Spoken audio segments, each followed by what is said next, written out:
Hello नमस्कार दोस्तों। इस वीडियो में हम पाषाण काल यानी स्टोन एज के बारे में बहुत ही विधिवत तरीके से अध्ययन करेंगे। ये यूपीएससी और स्टेट की पीसीएस एग्जामिनेशन के लिए बहुत ही आवश्यक है। ये एक डिस्कशन टाइप का वीडियो होगा जिसमें मैं सागर तिवारी और मेरे साथ अभिषेक तिवारी उपस्थित रहेंगे। तो चलिए वीडियो की शुरुआत करते हैं। सबसे पहले हम टाइम लाइन को देख लेते हैं कि पाषाण काल को 3 भागों में बांटा गया है। तो तीनों का टाइम लाइन क्या है, उसके बाद उसके बेसिक कॉन्सेप्ट्स के बारे में हम डिटेल में अध्ययन करेंगे। तो सबसे पहले है पूरा पाषाण काल जो 25 लाख साल पहले 25 लाख ईसा पूर्व से 12,000 ईसा पूर्व तक चला था। उसके बाद आता है यानी जो पैलियोलिथिक एज है, पैलियोलिथिक एज को हम 25 लाख साल पहले से 12,000 साल पहले के बीच में हम इसकी टाइमलाइन को देख सकते हैं। उसके बाद मध्य पाषाण काल में हम लोग 12,000 से 7,000 साल तक देख सकते हैं। उसके बाद नव पाषाण काल को हम 7,000 से 3,000 काल तक देख सकते हैं। और 7,000 साल पहले से लेकर के उस समय तक जबकि सिंधु घाटी सभ्यता विकसित नहीं हुई थी। सिंधु घाटी सभ्यता आज से लगभग 4,500 साल पहले विकसित हुई थी। यानी हम कह लें 7,000 साल पहले से लेकर 4,500 साल पहले तक का जो टाइम पीरियड है, that will be called as neolithic stone age. Stone age stone age मतलब पहले के पत्थर इससे भी काफ़ी बड़े बड़े होते होंगे। ये तो बस एक नमूना है उसको पेश करने का। मैं आपको लोग को दिखाना चाहता हूँ कि बस ऐसे ही बड़े बड़े पत्थर होते थे जिसको हम मतलब टकराने के बाद चिंगारी निकलती है सब। तो हम लोग आज कुछ खोज के बारे में बात करते हैं। सबसे पहले मानव की शुरुआत हुई थी वो 2 करोड़ साल पहले से मानव शुरू मतलब अपने पैर पे चलना शुरू किए थे। मतलब थोड़ा थोड़ा प्रगति हो रही थी। उसके बाद फिर पूरा पाषाण काल में हम कुछ खोज के बारे में डिस्कस करेंगे। जिसमें सबसे पहले हुआ था मानव सबसे पहले देखे गए थे वो अफ्रीका में देखे गए थे। उसके बाद मानव अफ्रीका में तो देखे गए थे लेकिन तब खाना बदोश थे ये लोग। आखिर तक शिकारी ज़्यादा फोकस थे और मतलब ये लोग शिकार करते थे और सिर्फ शिकार पर ही ध्यान देते थे क्योंकि इनके पास और कोई तरीका नहीं था। शिकार ये लोग बड़े बड़े पत्थरों से करते थे। जैसे भेड़ बकरियों आदि जिसको भी मिलता था उसको एक जगह इकट्ठा करते थे और पहाड़ के ऊपर से बड़े बड़े पत्थर गिराते थे जिसकी वजह से वो मर जाते थे। फिर उन्हें वैसे ही खा लेते थे क्योंकि किसी चीज़ की खोज हुई नहीं थी। तो फिर जब किसी चीज़ की खोज नहीं हुई थी तो उसे कच्चा खाने के अलावा और कोई ऑप्शन था नहीं इनके पास। तो अगर इसमें देखा जाए तो पूरा पाषाण काल में सबसे पहले अगर किसी चीज़ की खोज हुई थी तो वो थी आग की खोज। मतलब पूरा पाषाण काल में आग की खोज सबसे बड़ी खोज थी। आग की खोज जब हो गई थी, जब जैसे पहले पूरा पाषाण काल में क्या था कि बड़े बड़े पत्थर को वैसे ही ऊंचाई से फेंक करके उसको मार दिया करते थे। फिर उनके विचार में आया होगा कि बड़ा भारी पत्थर है तो तोड़े रहे होंगे, तो तोड़ने और रगड़ने के दरमियान हो सकता है कि उसमें से चिंगारी निकली हो, क्योंकि जब दो पत्थर को काफ़ी देर तक रगड़ते रहेंगे तो उसमें से चिंगारी पैदा हो सकती है।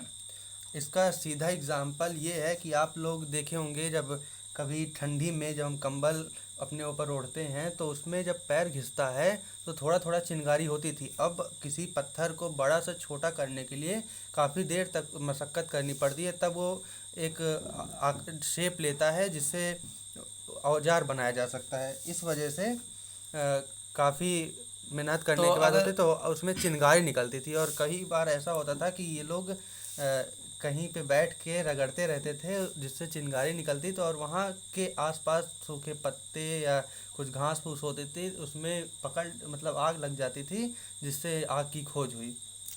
अगर हम आग के यूज़ क्या होते हैं इसके बारे में देखें तो पूरा पाषाण काल के लोग आग का प्रयोग कैसे करते रहे होंगे। जैसे आग को जला दिए, अपना जो है जो हिरण है, 2 पिलर लगा दिए, मान लीजिए यहाँ पे ऐसे 2 पिलर लगा दिए लकड़ी के। फिर उसके ऊपर एक डंडी ऐसे लगा करके इसके ऊपर वो लटका करके गरमा लेते होंगे, यानी कि अब पका मांस वो खाना शुरू कर दिए। ये जो आग की खोज हुई थी जब पैलियोलिथिक एज की समाप्त हुई थी, यानी जब पैलियोलिथिक और मेसोलिथिक एज का जो ट्रांजिशन पीरियड होता है उस दरमियान आग की खोज हुई थी। मतलब आग की खोज तो पूरी तरीके से पैलियोलिथिक यानी कि पूरा पाषाण काल में हुई थी, लेकिन जब मध्य पाषाण काल शुरू हुआ तो उसके पहले, यानी कि we can say fire is a transition period of entering in mesolithic as.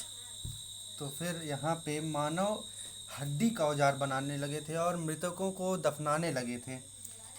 और यहाँ चित्रकला की भी खोज हुई थी, जिसमें दिखाया जाता है कि हिरन दौड़ रहा है, उसके पीछे मानव खड़े होके उसके ऊपर वार करते हैं, जिससे पता चलता है कि वो शिकार करने के लिए अच्छे अच्छे तरीका अपनाते थे। बस यानी कि अगर हम चित्र की बात करें तो चित्र की खोज या चित्र बनाने की शैली कब से शुरू हुई, तो ये पूरा पाषाण काल से ही शुरू हुई थी। वो अपने चित्रों में यथार्थवादी चित्र का निरूपण करते थे, जैसे कि उनके दैनिक जीवन में जो घटनाएं घटित होती थीं उसी को वो चित्रांकित कर देते थे। जैसे कोई व्यक्ति कोई मान लीजिए औजार लेकर के किसी जानवर के पीछे दौड़ रहा है, तो उसी का ही चित्र वो उस पर डाल दिए, और जो कलर उस पर प्रयोग करते थे वो नेचुरल डाइज यानी कि प्राकृतिक रंगों का ही प्रयोग करते थे। अगर हम मध्य पाषाण काल या पूरा पाषाण काल के चित्रों को आज के चित्रों से कंपेयर करें, तो उसमें मूलभूत अंतर यही होता है कि पूरा पाषाण काल के जो चित्र हैं वो यथार्थवादी हैं, और आज वाले जो चित्र होते हैं वो यथार्थवादी के साथ साथ कई बार काल्पनिक हो जाते हैं। पूरा पाषाण काल के चित्र जो हैं वो कह लें कि उनका कोई वास्तविकता पैमाना, देखते थे। हाँ, कोई पैमाना वैसे स्केल पे नहीं बनाते थे, जैसा नेचुरली दिख रहा है वैसा ही बना दिया। लेकिन अगर मॉडर्न एज में देखें, जो आर्ट है वो स्केल और जो कलर्स हैं, जो कनेक्ट कलर्स का जो मनोविज्ञान है, साइकोलॉजी ऑफ कलर्स, उन सब का अच्छे से अध्ययन करके फिर उसको चित्रांकित करते हैं। तो कला का विकास जो है पूरा पाषाण काल में एक बहुत बड़ी घटना थी, क्योंकि कला कैसे विकसित होगा। आदमी गुफा में बैठा हुआ है, अगर पूरा पाषाण काल में लोग गुफाओं में रहना सीख लिए थे, घर नहीं बनाते थे, गुफाओं में ही रहते थे। तो गुफा में जब लगातार बारिश हो रही, 4 दिन 5 दिन बारिश हो रही है, तो बैठे बैठे आदमी का ये फितरत होता है कि कुछ ना कुछ उसके चुल मची रहती है। तो वो अपना कोई भी चीज़ लिया, दीवार पे जो है उकीरने लगा, जिससे चित्रण शुरू हो गया।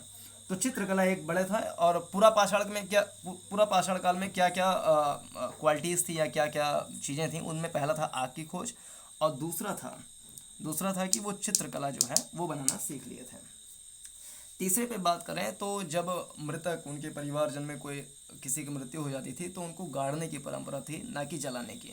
यानी कब्रगाह में उनको दफना देते थे, और जो उनके पूर्वज जिनको दफनाते थे वही एक तरीके से उनके कह लें इष्ट भी बन जाते थे।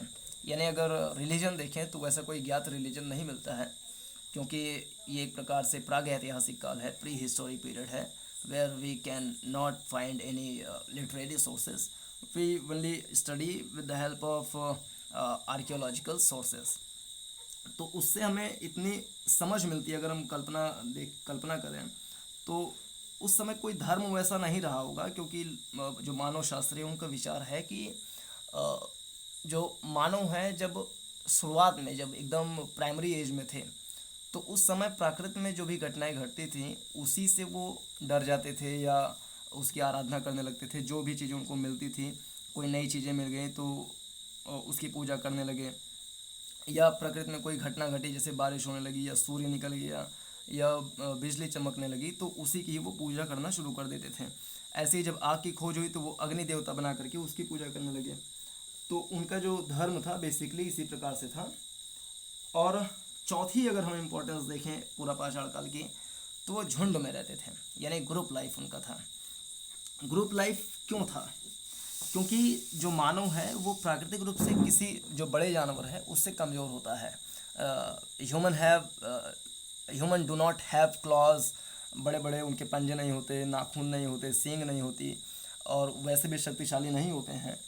तो जाहिर सी बात है उनको डर लगता होगा जानवरों से, तो इसलिए वो समूह में जीवन यापन करते थे। तो अगर कुछ देखें एग्जाम्पल, उत्तर प्रदेश के मिर्ज़ापुर ज़िले में कुछ गुफाओं में अगर हम उसका एनालिसिस करें तो पता लगता है कि उस समय मानव समूह में रहते थे, यानी मानव समूह में रहते थे। इसका हम परीक्षण कैसे कर सकते हैं? तो इसका एग्जाम्पल है उत्तर प्रदेश के मिर्ज़ापुर ज़िले में कुछ गुफाएं हैं, जिससे पता लगता है कि वो समूह में रहते थे।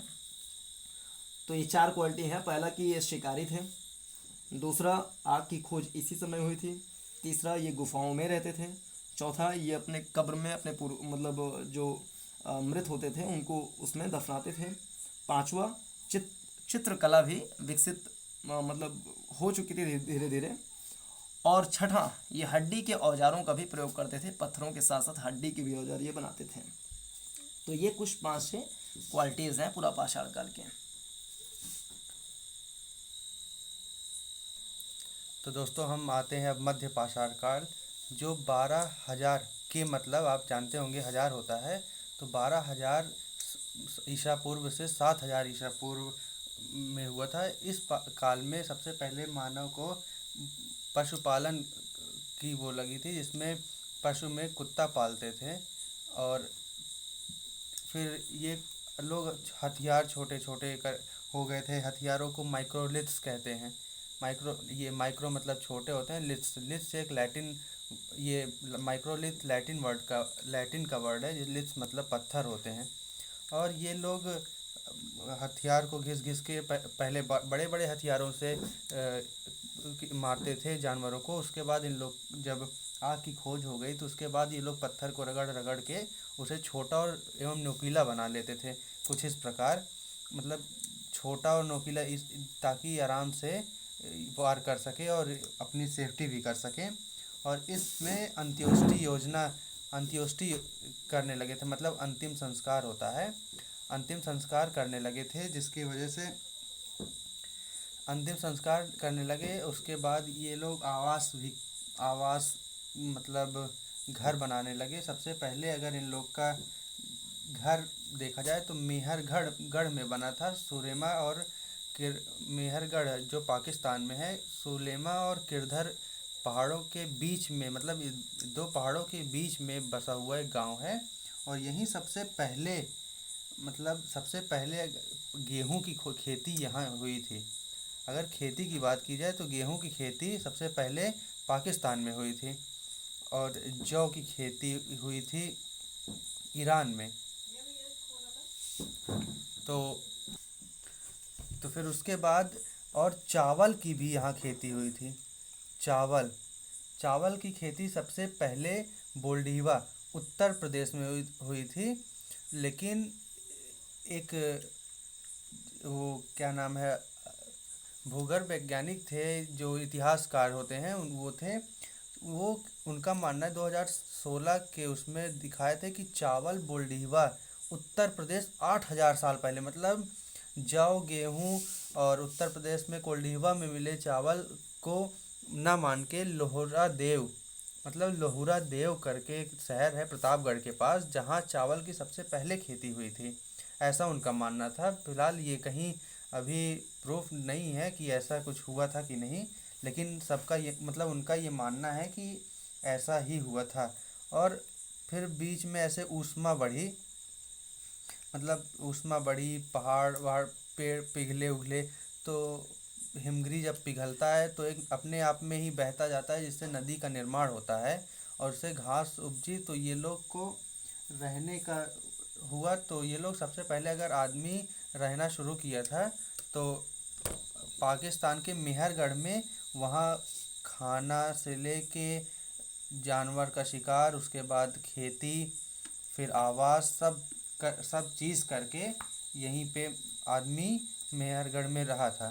तो अगर हम अब ये सारे मध्य पाषाण काल के जितने भी चीज़ें थी इसको हम फिर से रिकॉल करें तो पॉइंट टू पॉइंट हम कर सकते हैं कि क्या इनकी कैरेक्टरिस्टिक्स थे ऑफ मेसोलिथिक पीरियड। तो मध्य पाषाण काल की विशेषताओं में सबसे पहला अगर पॉइंट बनाएं तो ये कह सकते हैं कि मध्य पाषाण काल में जो औजार थे वो पूरा पाषाण काल की अपेक्षा छोटे हो गए थे, इसीलिए इसको माइक्रोलिथ्स यानी कि सूक्ष्म पाषाण काल भी कहा जाता है।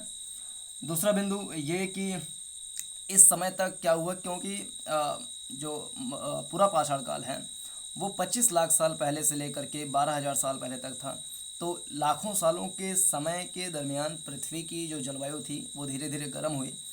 जैसे पृथ्वी की जलवायु गर्म हुई तो जो बर्फीले एरिया थे वो बर्फ़ पिघले तो समुद्र का जलस्तर बढ़ा और बहुत सारी नदियों का प्रवाह जो महाद्वीप क्षेत्र हैं उसमें हुआ, जिससे वर्षा चक्र में परिवर्तन हुआ, बहुत सारी नदियाँ हुई। तो मैदान उर्वर यानी कि फर्टाइल धीरे धीरे लैंड बनते चले गए। जिसमें घास के मैदान भी विकसित हुए। घास के मैदान को खाने वाले जीव फिर धीरे धीरे विकसित हुए। तो उनके ऊपर भी मनुष्यों की निर्भरता बढ़ती चली गई। पहले जंगली जीवों पर निर्भरता थी, लेकिन अभी ऐसे पशुओं के ऊपर भी निर्भरता हो गई जो घास पर जिंदा रहते थे। तो जब घास का उत्पादन होने लगा महाद्वीपों में, यानी कि ग्रासेस जो हैं वो ग्रो करने लगे, उसमें से कुछ ऐसी भी घास होती थी जिसमें बीज होते थे। तो बीज वाले घासों को तोड़ करके भी वो हो सकता है कि खाना शुरू कर दिए हों, यानी कि धीरे धीरे वो खाद्य संग्राहक भी होना शुरू कर दिए थे इसी समय में ही। और आज के जो अनाज हैं उसमें से कुछ अनाज ऐसे भी हैं जो मध्य पाषाण काल के समय के कह लें कि पूर्वज हो सकते हैं। अ, और अगली अगर हम क्वालिटी देखें मध्य पाषाण काल की, तो वो ये है कि अनाजों की पूर्वज जो प्रजातियां हैं इस समय में तो हुई, और संग्राहक धीरे धीरे बनते चले गए। अगली क्वालिटी है कि ये कुछ जानवर को पालतू बनाना शुरू कर दिए थे, और पालतू बनाए सबसे पहला जानवर था उसमें कुत्ता। यानी कुत्ता को सबसे पहले पालतू किसने बनाया, मानव ने बनाया। कब बनाया, तो मध्य पाषाण काल में बनाया। पूरा पाषाण काल में वो आग की खोज हुई थी और सब चीज़ की खोज हुई थी। और पशुपालन जो है उसका हम मध्य प्रदेश में देख सकते हैं, आयमगढ़ स्थान है, वहाँ से इसके प्रमाण मिलते हैं। और मध्य पाषाण काल में ही सबसे पहले कुत्ते का जो पालन है मध्य पाषाण काल में शुरू हुआ था, ना कि नौ या पूरा में। तो ये कुछ चीज़ें थीं। कैसे खेती का ज्ञान हुआ इस पर विचार करें तो वही घास के मैदान हुए, तो उसमें से कुछ ऐसी भी घास थी जो आज के पूर्वज वाली घासें थीं, आज के अनाज की पूर्वज थीं। तो ऐसे ऐसे धीरे धीरे खेती का ज्ञान हुआ, लेकिन खेती का अच्छी तरीके से जो यूज़ था वो नौ पाषाण काल में किया गया था। इस समय खाली हल्का सा उनको ज्ञान हो गया था बस। तो दोस्तों अब शुरू करते हैं नवपाषाण काल की, जो 7,000 साल ईसा पूर्व से 5,000 साल ईसा पूर्व तक चला था। यहाँ व्यवस्थित खेती होने लगी थी और मतलब व्यवस्थित खेती होने लगी थी, और यहाँ तब लोग उत्पादक की क्षमता बढ़ गई थी, जिसको रखने के लिए मतलब उत्पादक जो भी खेती करेंगे उसमें जब उत्पादक ज़्यादा होगा तो हम उसे रखेंगे कहीं ना कहीं। तो पहले के लोग जब गेहूँ जौ ज़्यादा उत्पादन होने लगे तो उसे अजूरी मतलब ऐसे करके ले जाने लगे। तो बहुत टाइम लगने लगा उन लोग को ले जाने में, क्योंकि अब एक एक मुट्ठी में कितने जौ लेके जा लेंगे एक बार में। तो वो लोग मृदभांड मतलब मिट्टी के बर्तन, तो छोटे छोटे पहले मिट्टी के बर्तन बनाना शुरू किए। तो जब इन लोग को लगा थाली टाइप का, पहले सबसे पहले बर्तन थाली टाइप का बना था, उसके बाद ये जब थाली बना लिए तो इन लोग को लगा कि थाली से अच्छा अगर कुछ और बड़ा, तो उसके बाद मृदभांड का एक बर्तन बनाया जिसको मटका टाइप का बनाए थे, जिसमें इन लोग को सामान रख दिए और उसको ले जाने में बड़ी दिक्कत होती थी। तो ये लोग पहिए का खोज किए। तो ऐसे बैलगाड़ी टाइप का बना के उस पर 2-4 ऐसे डंडी डाल के सामान को रख के वैसे जैसे मटके में भरते थे जौ गेहूँ और चावल आदि, तो उसको उठा के वैसे ही जाके एक जगह पे घर में रख देते थे। और व्यवस्थित औजार इसमें बनने लगे, मतलब तब औजार में हंसिया कुल्हाड़ी, जिसमें हत्थे लगाने लगे थे, जिस हंसिया को कटाई करने के लिए औजार किया जाता है, लकड़ी को काटने के लिए किया जाता है ताकि आग वाग जलाने में हो सके। फिर मिश्रित खेती होने लगी। मिश्रित खेती पहले सबसे पहले लोग कुत्ता ही पालते थे, उसके बाद खेती हुई मध्य पाषाण काल में तो खेती करने लगे। लेकिन अब खेती करने के लिए ये लोग कहीं आवास बनाना इन लोग को चाहिए था, इसलिए अपने सुरक्षा के लिए ये लोग कुत्ता भी अपने साथ पालने लगे। मतलब कुत्ता जानवर पालते थे, उसके बाद मिश्रित खेती करने लगे। जानवर के साथ अगर पशुपालन भी होता है, मतलब पशुपालन के साथ अगर खेती होती है तो उसे मिश्रित खेती कहते हैं। फिर धीरे धीरे जब एक जगह सब लोग रहने लगे थे, उसके बाद कई छोटे छोटे घर बन गए, जिससे ये लोग गांव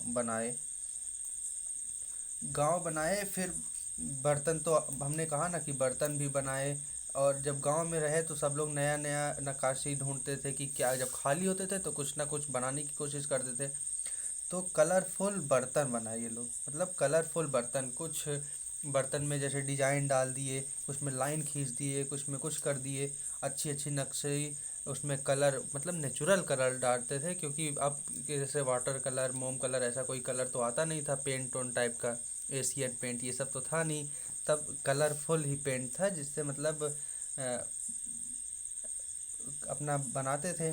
फिर पहिए का आविष्कार हुआ था, बताए, अब सामान ले जाने आवागमन में, मतलब ज़्यादा दूर के लिए नहीं, क्योंकि पहिया तो मिट्टी का था, वो ज़्यादा वजन सह पाता ना, इस वजह से पहिए का बहुत ज़्यादा यूज़ नहीं करते थे। बस सामान के आने जाने में थोड़ी बहुत मिट्टी, मतलब लकड़ी लाने में करने थे। सामुदायिक जीवन जीने लगे थे ये लोग।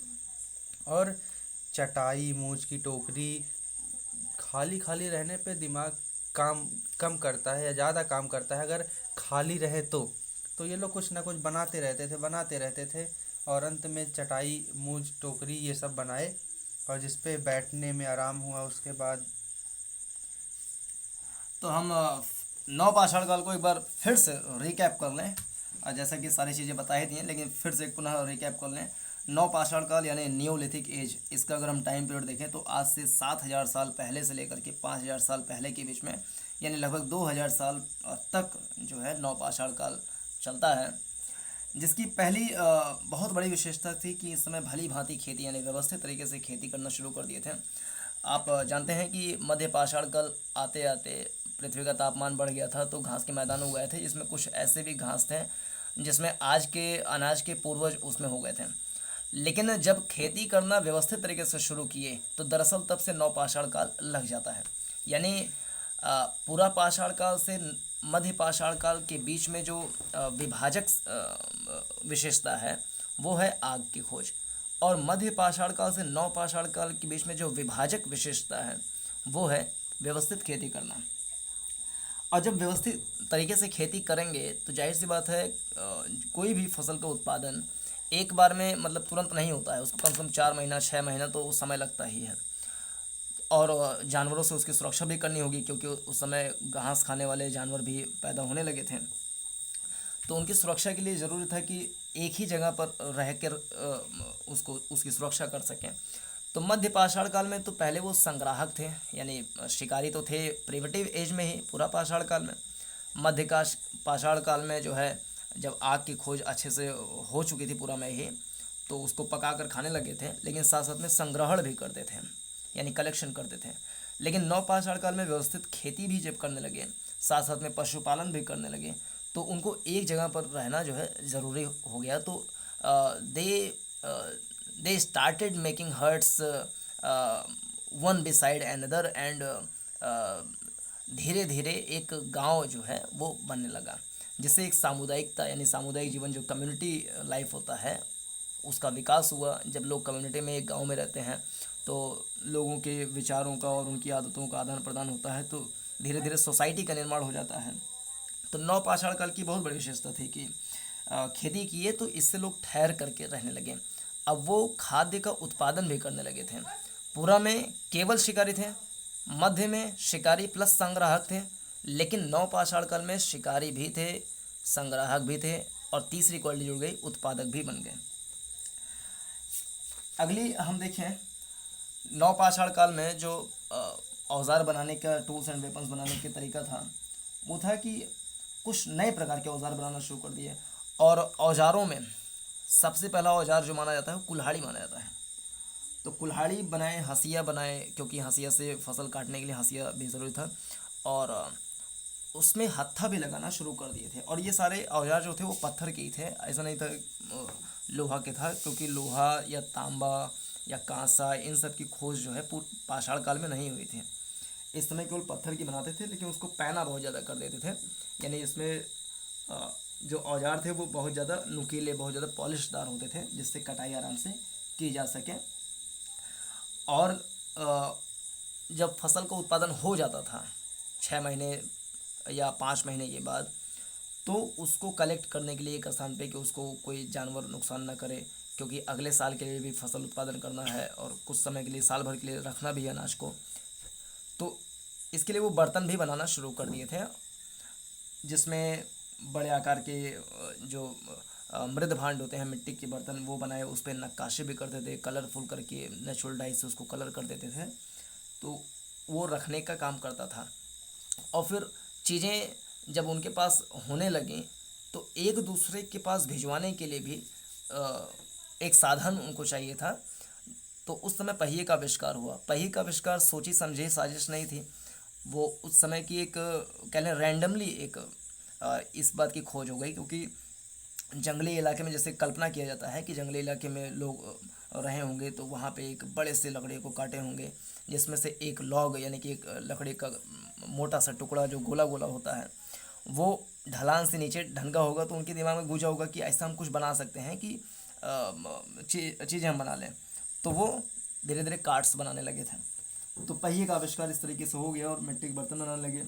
और धार्मिक विश्वास में अगर देखें तो शवों को जो है अंदर गाड़ते थे ज़मीन के अंदर में, और उनके साथ में मृत व्यक्ति के साथ में उनके जो डेली यूज़ वाली चीज़ें हैं उसको भी गाड़ देते थे, क्योंकि उनका विश्वास रहा होगा कि मरने के बाद भी जीवन होता है। और उसमें से एक जो जगह है जहाँ पे कंकाल मिला है उसके बारे में व्याख्या अभिषेक जी कर रहे हैं।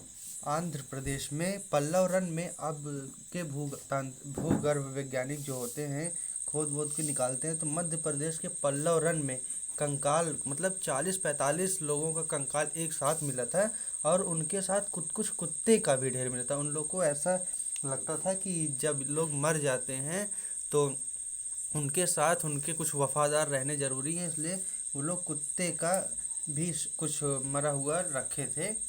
और आप लोगों को हमने बताया कि चित्रकला का प्रसार हुआ था, तो सबसे पहले भीमबेटका, मध्य प्रदेश के भीमबेटका में चित्रकला का प्रसार मतलब प्रदर्शन हुआ था, विंध्याचल पर्वत की गुफाओं में मिला था। और चावल की खेती हमने बताया ना कि चावल की खेती सबसे पहले वोल्डीवा में हुआ था, यूपी के वोल्डीवा में हुआ था। और मेहरगढ़ जहाँ मानव सबसे पहले सुनियोजित तरीके से रहने लगे थे, वो पाकिस्तान जो मेहरगढ़ में है, बलूचिस्तान प्रांत में। बलूचिस्तान प्रांत में मेहरगढ़ में है पाकिस्तान। वहाँ ये लोग क्या किरधर और सुलेमा पर्वत के बीच में प्रथम बार रहना शुरू किए थे। और गर्तावास, यहाँ एक गर्तावास है बुरजोहम में, जम्मू और कश्मीर में पाया जाता है, वहाँ ये लोग अपना आवास बनाए थे। और इसके बाद नवपाषाण काल के बाद तांबे की खोज होती है। तांबा मतलब पहला धातु तांबा मिलता है। तो तांबा जिसे हम ताम्रपाषाण काल के नाम से भी जानते हैं, तो तांबे की खोज इन लोगों ने की, जिससे पत्थर बहुत वजन होता था और जिसमें आगे पीछे तांबा लगा के पत्थर का नक्काशी करके अच्छा औजार बनाते थे, जिससे औजार टूटता भी नहीं था और बहुत देर तक चलता भी था और हल्का भी महसूस होता था, और पकड़ने या मतलब आक्रमण करने में आसानी होती थी। तो इस प्रकार से हम यहाँ ताम्रपाषाण काल या सारा वो पढ़ चुके हैं। अब हम आपको थोड़ा संग्रहालय के बारे में बताना चाहेंगे कि भारत में जो मानव संग्रहालय है भारत में, वो भोपाल में है। तो मानव संग्रहालय को जल्दी ही में नाम बदल के इंदिरा गांधी मानव संग्रहालय, जिसे कल्चरल डिपार्टमेंट कहा जाता है, उसे नेम चेंज करके इंदिरा गांधी मानव संग्रहालय कर दिया गया है।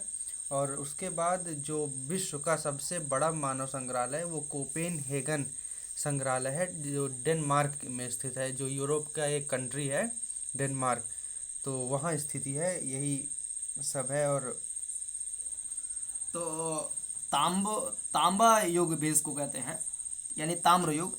तांबे का जब खोज हो गया तो धीरे धीरे ये जस्ते का भी खोज कर लिए। तो तांबा और जस्ता दोनों को मिला करके पिघला करके एक मिश्र धातु बनाने लगे, जिसको कहते हैं कांसा। यानी ताम्र युग के बाद आता है कांस्य युगीन सभ्यता। और जो सिंधु घाटी सभ्यता है वो मेनली एक कांस्य युगीन सभ्यता है, जिसके बारे में हम नेक्स्ट वीडियो में डिटेल में अध्ययन करेंगे। तो इसमें मेरे ख्याल से इतना चीज़ पर्याप्त है। कुछ बचा है? नहीं हो गया। तो हम सारी चीज़ें एक बार फिर से रिकैप कर लें, मोटी मोटा चीज़ जो है। जैसे पुरापाषाण काल में विशेषताएं क्या थी कि लोग शिकारी थे, गुफाओं में रहते थे, कंदमूल फल फूल ये सारी चीज़ें खाते थे। आग की खोज इसी समय में हुई थी और चित्र बनाना सीख लिए थे। शिकार के दृश्य उसमें प्रमुख रूप से एग्जाम्पल मिलते हैं। हड्डी के औजार भी बनाते थे और ये सामूहिक जीवन में रहते थे, जिसके एग्जाम्पल है उत्तर प्रदेश का मिर्ज़ापुर जिला। और इस समय वो आखेटक थे। आग की खोज जो है इस समय की बहुत बड़ी महान उपलब्धि थी। मध्य पाषाण काल में उपकरण जो है छोटे बनाने लगे और इस समय पृथ्वी की जलवायु जो है वो बढ़ी, जिससे घास फूस ये सब पैदा हुए और नए प्रकार के जानवर उसमें आए। सबसे पहला जो पालतू पशु था वो था कुत्ता। मध्य पाषाण काल में सबसे पहला पालतू पशु जो है कुत्ते को बनाया गया था। और इसी समय थोड़ा थोड़ा खेती का ज्ञान हो गया था, लेकिन व्यवस्थित खेती जो है नवपाषाण काल में शुरू हुई थी। इस समय वो उत्पादक बन गए थे और जो औजार हैं वो चमकदार बनाने लगे थे, कुल्हाड़ी वगैरह। इस समय हत्थेदार भी औजार बनाते थे। मिट्टी के बर्तन बनाते थे जिसमें नक्काशी चित्रकारी करते थे और पहिए का आविष्कार जो है नवपाषाण काल में बहुत बड़ी उपलब्धि है। इस समय सामूहिक जीवन व्यतीत करते थे और कुछ चीज़ें जो घरेलू सामान है जैसे कि मूंज की टोकरी है, चटाइयाँ हैं, कताई करना, ये सब करने लगे थे।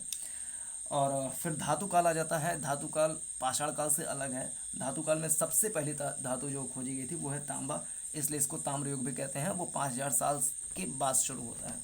फिर जस्ता की खोज हो गई, जिससे तांबा जस्ता दोनों को मिलाते ही एक निश्चित अनुपात में 88% तांबा मिलाते हैं, 12% जस्ता मिलाते हैं, फिर बन जाता है वो कांसा, जिसको कांस्य युगीन सभ्यता कहते हैं। तो इसमें ये सारी जो स्टोरी है अबाउट स्टोन एज वो कंप्लीट होती है। Hope you like it. इसमें इतना ही। पूरा देखने के लिए बहुत बहुत धन्यवाद। तो नमस्कार, जय हिंद।